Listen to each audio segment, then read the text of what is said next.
Sesungguhnya orang-orang mukmin itu bersaudara, karena itu damaikanlah antara kedua saudaramu yang berselisih dan bertakwalah kepada Allah agar kamu mendapat rahmat. Quran Surah Al-Huzarat ayat 10.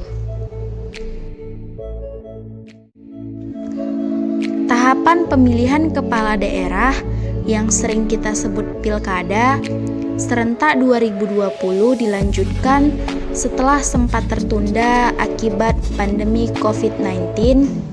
Wabah ini mulai merebak di Indonesia. Tahapan pilkada terhenti pada tahapan penyerahan daftar penduduk potensial pemilih. Setelah memasuki masa transisi, pemerintah kembali melanjutkan tahapan pilkada pada 15 Juni 2020 dengan agenda pemuktahiran dan penyusunan daftar pemilih. Penyelenggara juga mengatur ulang tahapan pilkada 270 daerah termasuk waktu pemungutan suara pada 9 Desember 2020. Pemilu tahun ini tetap dalam protokol kesehatan ya, untuk mencegah penularan COVID-19.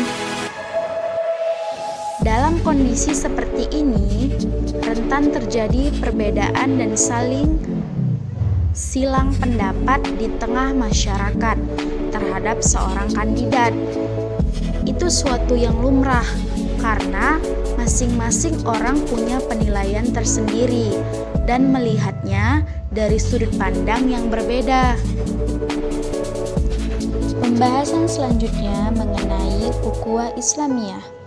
Ukhuwah atau yang biasa diartikan sebagai persaudaraan terambil dari akar kata memerhatikan. Hal ini berarti bahwa dalam persaudaraan diharuskan adanya perhatian semua pihak yang merasa bersaudara.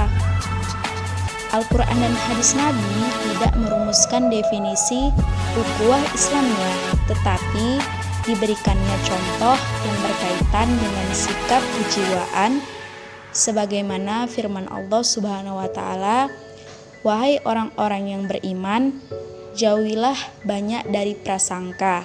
Sesungguhnya sebagaimana prasangka itu dosa, dan janganlah ada di antara kamu yang menggunjing sebagian yang lain. Apakah ada di antara kamu yang suka memakan daging saudaranya yang sudah mati? Tentu kamu merasa jijik, dan bertakwalah kepada Allah Subhanahu wa Ta'ala. Sungguh Allah Maha Penerima Taubat dan Maha Penyayang." Quran Surah Al-Huzarat ayat 11 dan 12. Begitu juga dalam hadis, tidak boleh bersikap iri hati dan saling mendengki, tetapi jadilah sebagai hamba Allah yang bersaudara. Al-Quran ketika berbicara tentang ukhuwah Islamiyah menggunakan kata ikhwah yang berarti persaudaraan seketurunan. Hal ini bertujuan untuk mempertegas dan mempererat jalinan hubungan antara sesama muslim. Seakan-akan hubungan tersebut bukan saja dijalin oleh keimanan, melainkan juga dijalin oleh persaudaraan seketurunan seperti yang ditunjukkan oleh kata ikhwah. Selanjutnya yaitu menghargai perbedaan. Dalam sebuah demokrasi, setiap orang berhak memilih dan dipilih. Yang diharapkan adalah kejujuran, keadilan, transparansi, sehingga kemenangan yang diperoleh ketika pilkada bermartabat dan elegan, bukan 50 dan semu karena menghalalkan berbagai cara. Politik hanya sebuah wasilah untuk menggapai kebahagiaan duniawi bumi. Kekuasaan juga sifatnya hanya sementara, sedangkan roda selalu berputar dan Allah akan memberikan kedudukan atau kemuliaan kepada siapa saja yang dikehendakinya. Demikianlah video ini, maaf apabila ada kata yang salah. Wassalamualaikum warahmatullahi wabarakatuh.